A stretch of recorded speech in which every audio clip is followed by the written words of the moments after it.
Hi, I'm Liliana and I'm with the Lifeguard. This is the Ninth Night of Hanukkah by Erica S. Pearl.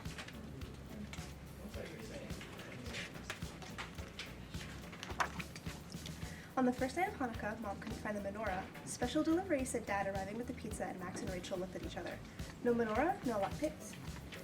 It's just for tonight, said Mom, and I'm sure we'll find our Hanukkah things tomorrow. Exhausted from unpacking, the family sat down to the dinner in their new apartment. It was nice, but it didn't feel quite like Hanukkah. On the second night, the missing menorah still hadn't turned up. Should we go to the store? Said Max. No, but we'll find it soon, said Rachel. Besides, I have an idea for tonight. Rachel made a beautiful menorah and Max helped her decorate it. But when it came time to light the candles, Mom realized she had packed them with the menorah. Now should we go to the store? Asked Max. Mom checked her watch and shook her head. Everything's probably closed by now. Max and Rachel convinced Mom to let them ask one neighbor. They knocked on 2C, right next door, and explained the situation to Miss Mendez. Would these work? She asked. Maybe, said Rachel. Dad lit the shamash, and Max and Rachel each used it to light a candle. Then Max and Rachel got full of presents. It was nice, but it didn't feel quite like Hanukkah. On the third night, Dad offered to make them latkes. He just needed to find his lucky latte pan, and as Dad searched through the box after box, Max followed his nose downstairs to 1B where he met Joe. This is Joe the Super. Welcome to the building, said Joe. Need anything? Let me know. Anything? Asked Max, eyeing the steaming platter. Joe happily shared. It was nice, but it didn't feel quite like Hanukkah. On the fourth night, Max said, let's play dreidel. And one problem, no dreidel. I'm beginning to think one of our boxes got lost, said Dad. So Mom called the moving company, and Max and Rachel set out to find the dreidel.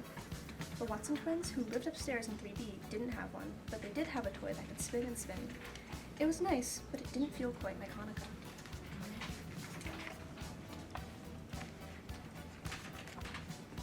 On the fifth night, Max and Rachel figured out a way to play dreidel, which means they needed gelt.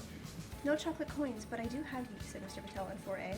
It was quite nice, but it didn't feel quite like Hanukkah. On the sixth night, Rachel wanted to have a Hanukkah sing-along, but Mom's guitar hadn't arrived yet. Gigi has one, shouted the Watson twins, running up to 5C. It turned out they were almost right. Mom taught Gigi the chords to Rock of Ages, and everyone sang. It was nice, but it didn't feel quite like Hanukkah.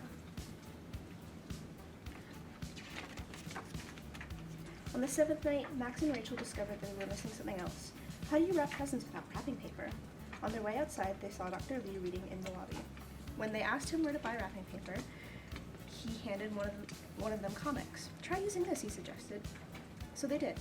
It was nice, but it still didn't feel like Hanukkah. On the eighth night, Max realized what their Hanukkah needed: jelly donuts. It took knocking on several doors, but finally Max got his jelly from the twins' mom in 3B. Just not in donut form.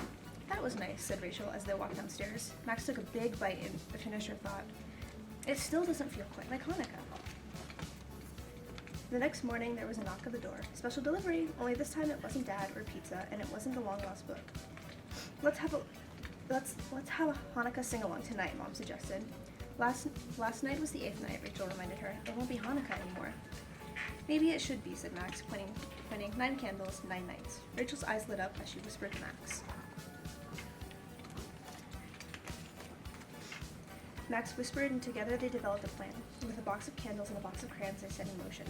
That evening, Max and Rachel waited. Maybe this isn't going to work, said Max. It'll work, said Rachel, sounding more confident than she felt. And then there was a knock at the door, and another, and another. Max and Rachel thanked them all for coming. They all explained their reason for their shamash celebration. For 8 nights of Hanukkah, the shamash helps light all the other candles, said Max. Like all of you helped us, added Rachel, so we wanted to thank you. We want to say thanks to the shamash and to you, and then just then a voice called out from the back of the line of guests, special delivery. The missing box, said Mom. That's what I call a miracle, said Dad. In the box, Max and Rachel found their family memories: Hanukkah candles, Dad's lucky latte pan, dreidels and gelt, wrapping paper, and Aunt Edith's recipe for jelly donuts. So, on the ninth night in their new home, Max and Rachel and their new friends talked and laughed, ate and played games, sang and danced by the light of many candles. It was really, really nice. And the best of all, it felt exactly like Hanukkah.